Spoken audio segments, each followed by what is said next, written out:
আজি শ্বেয়াৰ কৰিছোঁ পকা আম দি বনোৱা ভাপত দিয়া পিঠাৰ এটা ৰেচিপি। পিঠাখিনি বনাবৰ কাৰণে আজি ইয়াতে মই চুজি ব্যৱহাৰ কৰিছোঁ। এবাটিতকৈ অলপ কম চুজি লৈছোঁ। এতিয়া চুজিখিনি মিক্সিতে পিচি ল'ম, অলপ পাউডাৰ ফৰ্মত হোৱাকৈ চুজিখিনি পিচি ল'ম। শুকানেই চুজিখিনি পিচি লৈছোঁ আৰু মিঠাৰ কাৰণে ইয়াতে চেনি একেবাৰে কম পৰিমাণে ব্যৱহাৰ কৰিছোঁ। 3 চামুচ চেনি ইয়াতে দি লৈছোঁ। যিহেতু পিঠাটোত আমি আমো ব্যৱহাৰ কৰিম, আমতটো মিঠা থাকেই, গতিকে ইয়াতে চেনিৰ পৰিমাণটো কমাই দিছোঁ। এতিয়া এইখিনি এনেকৈ শুকানেই পিচি লৈছোঁ। চুজি আৰু চেনিখিনি একেবাৰে মিহিকৈ পিচি ল'লোঁ। এইখিনি এতিয়া ডাঙৰ বাতি এটালৈ উলিয়াই লৈছোঁ আৰু সানিবৰ কাৰণে ইয়াতে মই গাখীৰ ব্যৱহাৰ কৰিম। ভাপত দিয়া পিঠাত অলপমান এনেকৈ গাখীৰ দি সানিলে ইয়াৰ টেষ্টটো বেছি ভাল লাগে। আপোনালোকে যদি বিচাৰে ইয়াতে পানীৰেও সানিব পাৰে।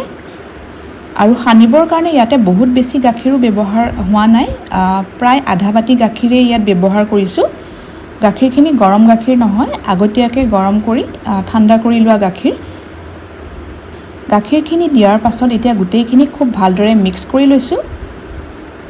এইখিনি ভালকৈ মিক্স কৰি হোৱাৰ পিছত প্ৰায় 20 মিনিটৰ কাৰণে এনেকৈ ৰাখি দিম। তেতিয়া চুজিখিনি আৰু চেনিখিনি ভালকৈ গাখীৰৰ সৈতে মিক্স হৈ ছেট হৈ পৰিব।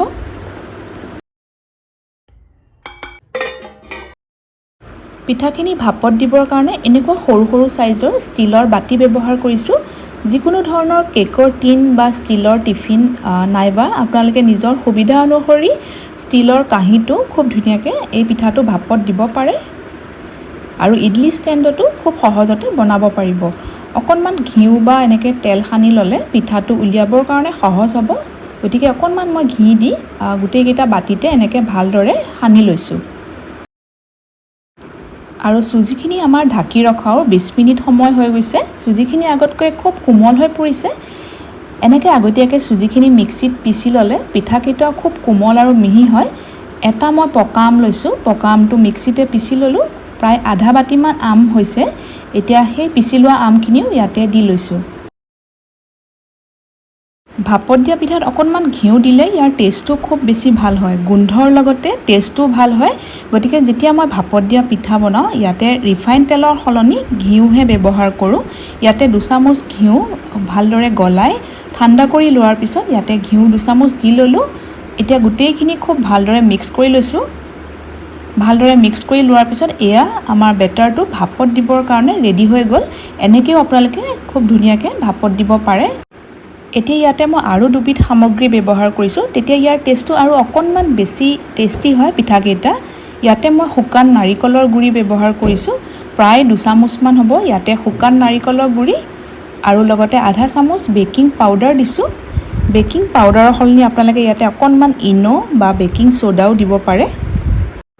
গোটেইখিনি আকৌ এবাৰ খুব ভালদৰে মিক্স কৰি ল'লোঁ আৰু বেটাৰটো আমাৰ ভাপত দিবৰ কাৰণে ৰেডি হৈ গৈছে। ভাপত দিয়া পিঠাটো অকল চাহৰ লগত খোৱাৰ উপৰিও এনেকৈ সৰু সৰু ষ্টীলৰ বাতিত বা ইডলি ষ্টেণ্ডত যদি আপোনালোকে বনায় ল'ৰা ছোৱালীৰ টিফিনতো খুব ধুনীয়াকৈ দিব পাৰিব। এনেকৈ বনাই দিলে দেখিবলৈও খুব ধুনীয়া লাগে, তেতিয়া ল'ৰা ছোৱালীয়ে খোৱাৰ লগতে দেখিবলৈ ধুনীয়া হ'লে বস্তুবোৰ এনজয়ো কৰে। এতিয়া মই 5টা বাতিতে অলপ অলপকৈ এনেকৈ বেটাৰখিনি দি ল'লোঁ। একেবাৰে ওপৰলৈকে দিয়া নাই, কাৰণ পিঠাখিনি ভালদৰে ফুলিব। অলপমান বেটাৰ এক্সট্ৰাকৈ থাকি গ'ল, সেইখিনি মই আৰু এটা বাতিত আকৌ বেলেগকৈ দি ল'ম। আমটো মিক্সিত যেতিয়া পিচি লৈছিলোঁ তেতিয়াই 2 চামুচমান এনেকৈ ৰাখি দিছিলোঁ। এতিয়া সেইখিনি দিয়ে ওপৰটো খুব ধুনীয়াকৈ সজাই দিছোঁ। ইয়াতে আপোনালোকে খিচমিচ, বাদাম বা যিকোনো ধৰণৰ ড্ৰাই ফ্ৰুটছো দিব পাৰিব।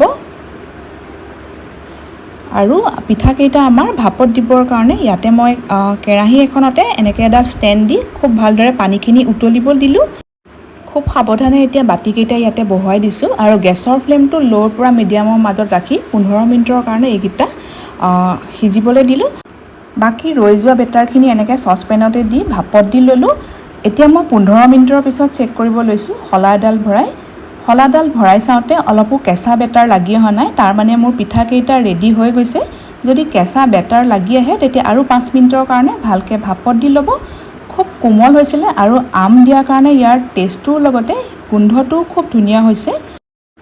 এটা এটাকৈ এনেকৈ গোটেইকেইটা পিঠা মই বাতিৰ পৰা উলিয়াই ল'লোঁ। আৰু আপোনালোকে বাৰু আগতে এনেকৈ আমৰ পৰা বনোৱা ভাপত দিয়া পিঠা খাইছেনে?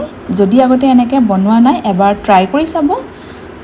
আৰু ৰেচিপিটো চোৱাৰ কাৰণে আপোনালোকক বহুত বহুত ধন্যবাদ জনাইছোঁ আৰু নতুন নতুন ৰেচিপিৰ নটিফিকেশ্যনবিলাক পাই থাকিবৰ কাৰণে মোৰ ইউটিউব চেনেলটো ছাবস্ক্ৰাইব কৰি ৰাখিব। এনেকৈ বনাই ফ্ৰিজত ৰাখিলে 3 দিনৰ ভিতৰত খাব পাৰিব। যথেষ্ট গৰমো পৰিছে, গতিকে বাহিৰত ৰাখিলে পিঠাকেইটা বেয়া হৈ যোৱাৰ সম্ভাৱনা থাকে।